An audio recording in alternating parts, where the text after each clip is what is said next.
The headlines: Fire outbreak destroys properties worth millions of naira in Jos market. People's Democratic Party rejects Ondo governorship election result, APC kicks. Gombe residents embrace electric bikes as alternatives to cut cost of transportation. And away from Nigeria, Senegal counts votes as new leaders eye parliamentary win. Hello and welcome to Trust TV News Update. I am Sumaya Abubakar.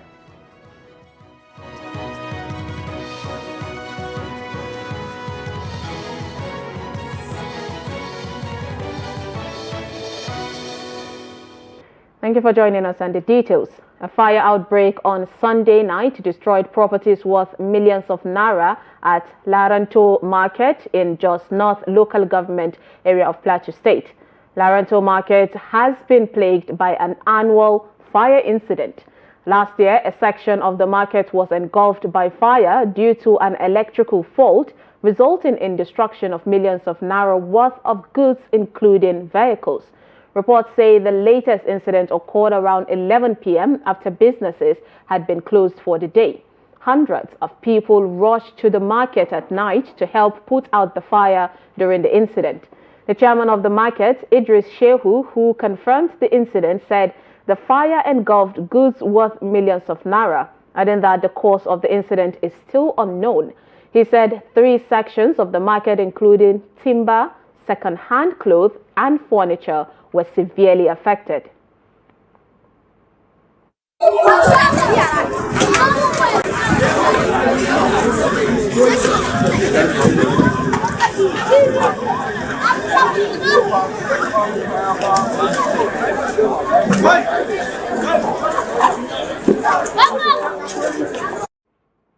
The Minister of State for Defense, Bello Matawalle, has sued 2 prominent northern journalists, Shuaibu Mungadi and Tijani Ramalan, for alleged defamation and malicious reportage. The former governor in the suit, dated October 25th, is seeking 10 billion naira in general damages in his favor against each of the 6 defendants, in addition to 10% post-judgment interest of the entire judgment sum until fully liquidated. Other defendants in the suit are the employers of the 2 journalists, Vision Media Services Limited, Vision FM, Farunwata Television, and Liberty Radio and TV. The plaintiff, in an affidavit in support of the motion for interlocutory injunction, sworn to by Masoudu Abdul Qadir, the personal assistant to the minister, he claimed that the defendants, through their media platform anchored by the first and second defendants, made utterances and assertions painting and alleging him as a sponsor of bandits. In a motion on notice filed by Umar Saeed of Umar and Umar Chambers, which is before Justice Musa Ahmed of Kano State High Court, Bichi Division, Matawalle is praying the court for an order of interlocutory injunction restraining all the defendants, their officers, staff, agents, servants, and employees from making further instigation, insinuation, airing, broadcasting, posting, uploading, transmitting, televising in whatever form any issue concerning, relating, or regarding the plaintiff and his office as per the facts of the suit, pending the hearing and determination of the substantive suit. The court has fixed December 12, 2024 for the hearing. The People's Democratic Party has rejected the re-election of incumbent Governor Lucky Aiyedatiwa of Ondo State, describing the APC's victory in Saturday's governorship election as a sham.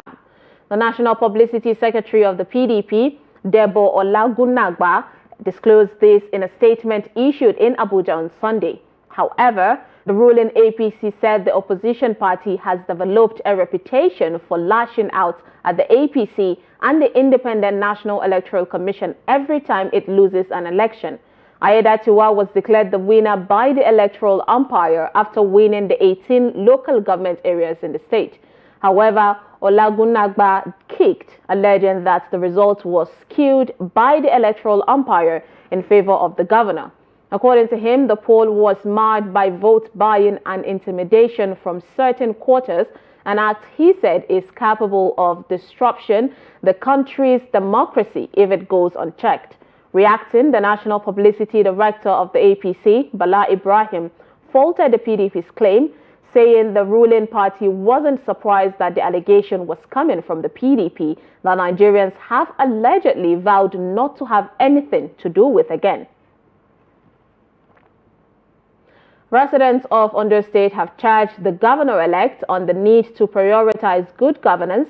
They reflected on the current challenges and urged him to create a template for a more resilient and prosperous future in accordance with the challenges and priorities of the present circumstances. Trust TV's Jonathan Awanyai completes the report.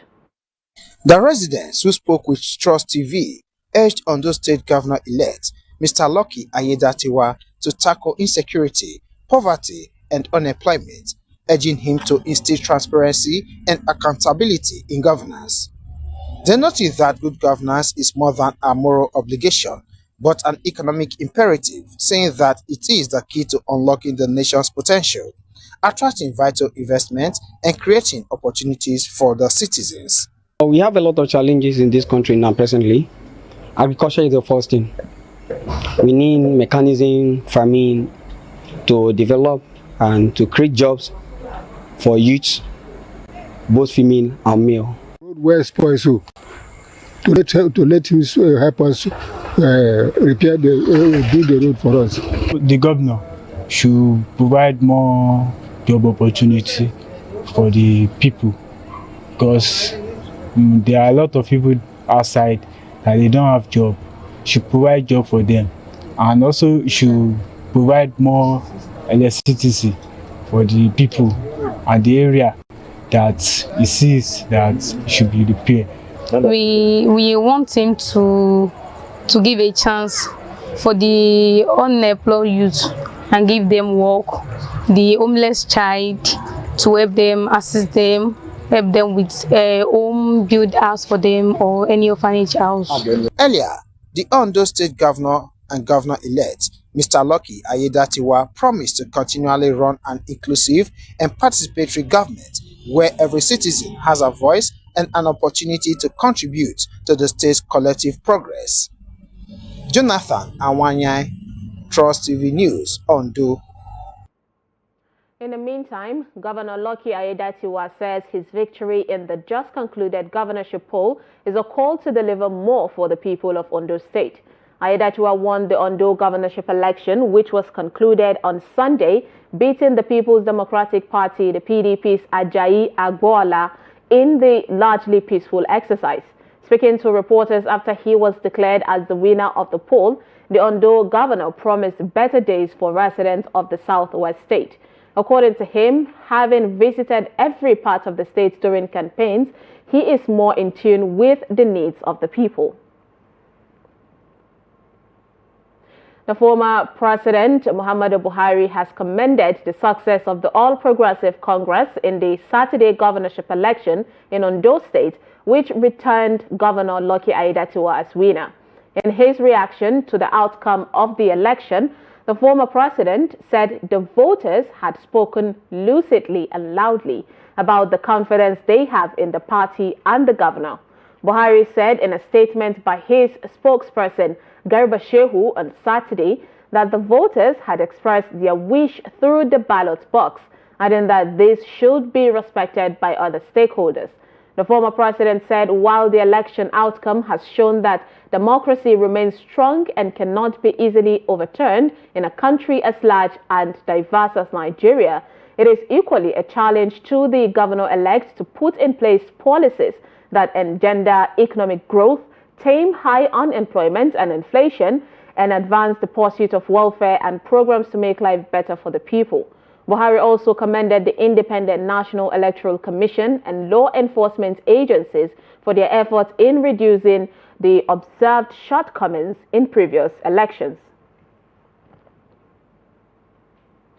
Former Nigerian President Olusegun Obasanjo has advocated for the appointment of new and credible leaders for the Independent National Electoral Commission, the INEC, with shorter tenures to prevent corruption and re-establish trust.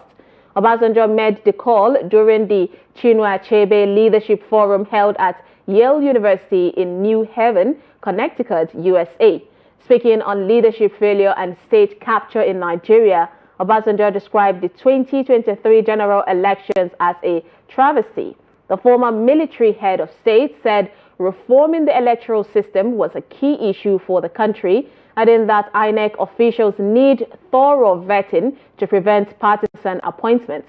He called for urgent, thorough vetting of the INEC chairperson and the entire staff, saying that the vetting exercise should yield dispassionate, non-partisan actors with impeccable reputations. According to him, Nigeria must prevent electoral interference at every level and protect elections from foreign and local malevolent actors to safeguard democratic integrity.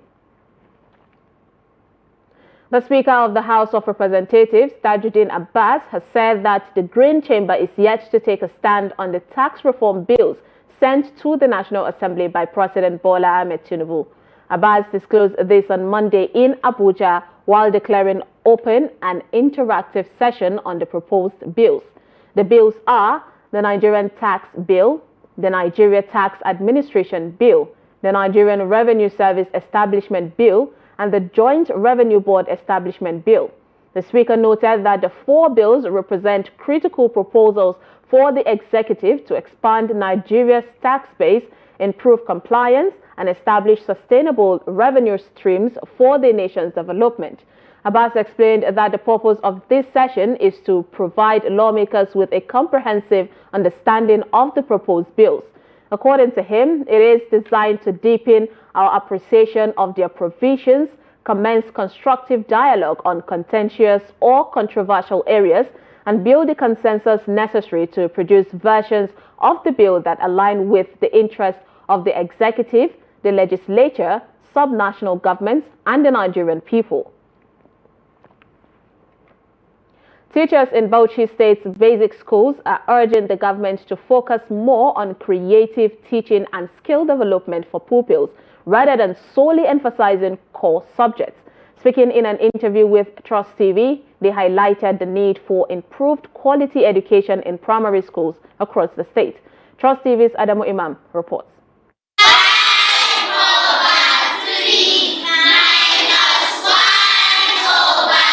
Many Nigerians are increasingly concerned about the declining standards at the primary school level, where education quality appears to be slipping. The system seems to be failing many at the lower rungs of society. Teachers in Bauchi have noticed that pupils are more focused on craft skills than core subjects during class, underscoring the need for authorities to reassess and address the situation. Agric, where they can make practical of this agric subject, they can plant something. Let's say they can plant something so that they will see how the plant will start germinating and how the plant will grow. So if we can have all these facilities for making this subject live, I think we will improve. Some of them, they are good, some are good in small, maybe making handwork like that, craft work. So if the government too can improve, or they can add to our curriculum too. The signs of this rapid decline are evident in children with poor elocution, difficulty expressing themselves, and weak arithmetic skills. 5 plus 2.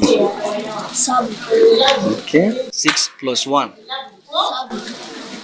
All right. 2 plus 3. 5. 1 plus 4. 5.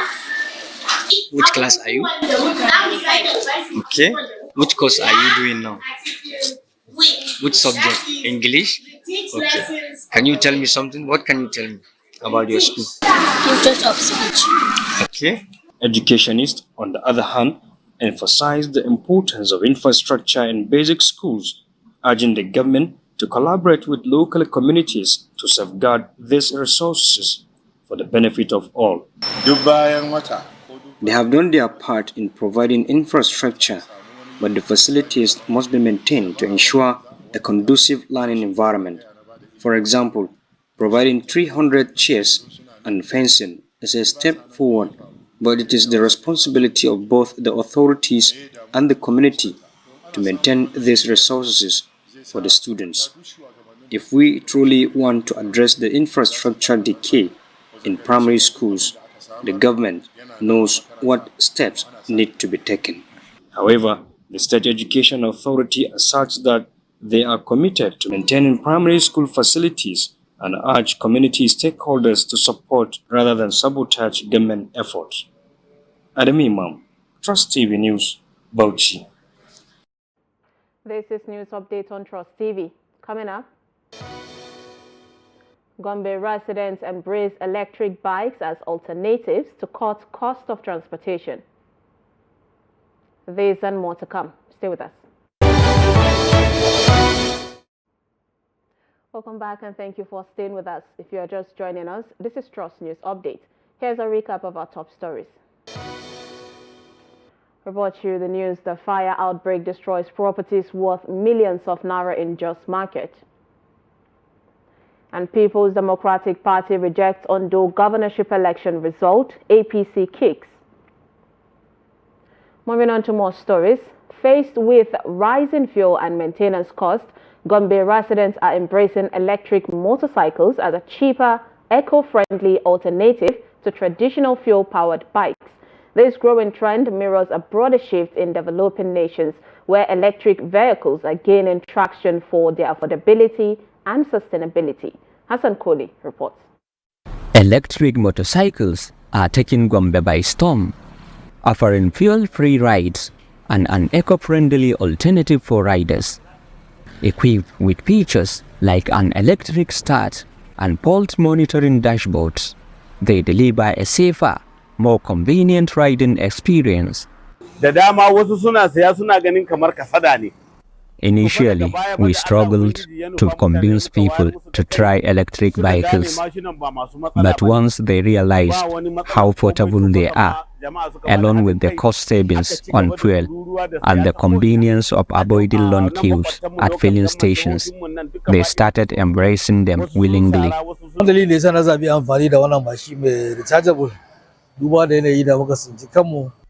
The main reason I switched to electric vehicles is the economic downturn, especially the high cost of fueling my bike.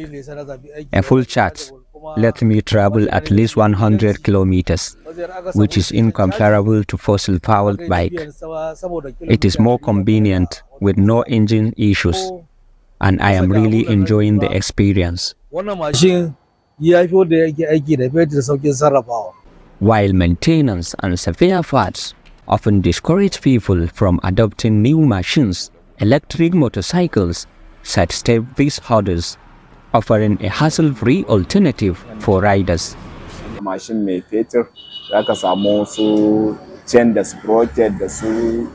Maintenance is a breeze with electric motorcycles.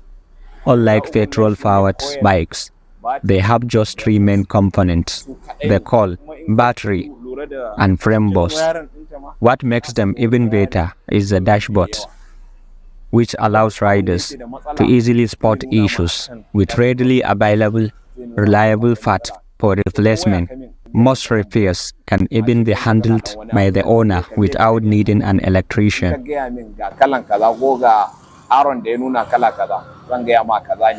The rise of electric motorcycles in Gombe mirrors a nationwide shift towards sustainable transportation.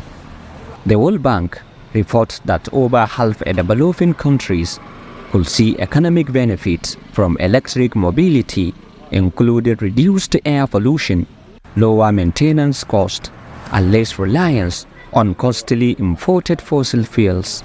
From Gombe, Hassan Koli reporting for Trust TV.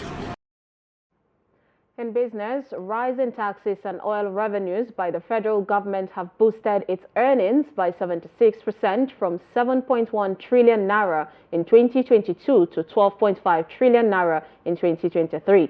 This is contained in a newly released 2025-2027 medium-term expenditure framework and fiscal strategy paper from the Ministry of Budget and Economic Planning.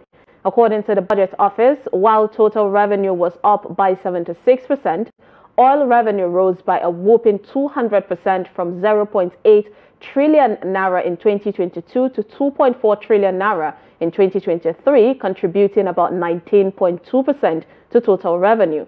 The remarkable increase in oil revenue is attributed largely in higher crude oil production, which increased from an average of 1.31 mbpd in 2022 to 1.41 mbpd in 2023. Non-oil revenue increased by 57.8% from 6.4 trillion naira in 2022 to 10.1 trillion naira in 2023, contributing 80.8% of the total revenue. In 2023, the actual gross oil and gas revenue was 7.87 million naira compared to 9.38 trillion naira projected, representing an 83.9% performance. After accounting for deductions, the net oil and gas revenue which accrued to the Federation account was 4.93 trillion naira. This is 306.0 billion naira, about 6.6% above the target. President Bola Tinubu has arrived in Rio de Janeiro, Brazil, to attend the 19th Heads of State and Government Summit of the Group of 20, the G20, slated for November 18th and 19th. According to a statement by the presidency on Monday, the president was received by Ambassador Breno Costa of the Ministry of External Relations of Brazil. President Tinubu is also expected to hold bilateral meetings on the sidelines of the summit in the advancement of Nigeria's socio-economic reforms. The summit, at the instance of Brazilian President Luiz Inácio Lula da Silva, will bring together leaders from the world's largest economies to discuss critical global issues. Presidential spokesman Bayo Onanuga, in a statement on Sunday, said this year's summit will focus on the theme Building a Just World and a Sustainable Planet, with key discussions on global poverty, hunger, energy transition, and sustainable development. These discussions will focus on advancing Nigeria's socio-economic reforms, particularly in areas such as agriculture, energy, and infrastructure. Away from Nigeria, Senegal began counting votes Sunday after parliamentary elections in which the new government is aiming for a resounding majority to deliver the ambitious reform agenda that sought it to power 8 months ago. Voting took place peacefully across the West African country, and reliable projections of the new parliament's makeup could be available from Monday morning. Tallying started shortly after a polling station in the capital, Dakar, closed at 6 p.m.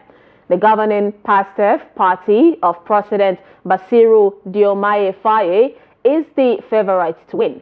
Faye secured victory in March, pledging economic transformation, social justice, and a fight against corruption, raising hopes among a largely youthful population facing high inflation and widespread unemployment. But an opposition-led parliament hampered the government's first months in power, prompting Faye to dissolve the chamber in September and call snap elections as soon as the constitution allowed him to do so. And finally, in sports, Nigeria's Super Eagles are poised to take on Rwanda's Amavubi on Monday in the final Group D encounter of the 2025 African Cup of Nations qualifiers. While the three-time African champions have already secured a ticket to Morocco 2025 and the top spot in the group, head coach Augustin Eguavoen has assured fans that the team will aim for victory, even in the absence of goalkeeper Stanley Nwabili, defender Olaoluwa Aina, and forward Ademola Lookman. Eguavoen will be keen to maintain the team's unbeaten run and will likely name a strong squad when Nigeria hosts Rwanda at Godswill Akpabio Stadium in Uyo by 5 p.m. In a Sunday press release titled Morocco 2025, despite tickets in pocket, Super Eagles go for victory against Amavubi. Published on the Nigerian Football Federation's website, Eguavoen expressed the importance of maintaining the team's momentum. The match comes amid the absence of key players.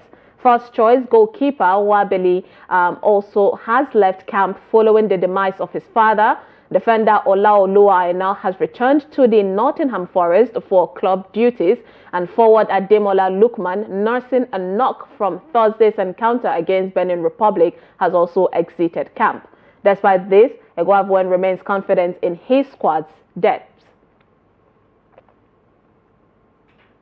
And with that, we wrap up News Update on Trust TV. Do not forget to follow us across all our social media platforms and join our YouTube live stream for more news programs and documentaries. I am Sumaya Abubakar. Thanks for watching.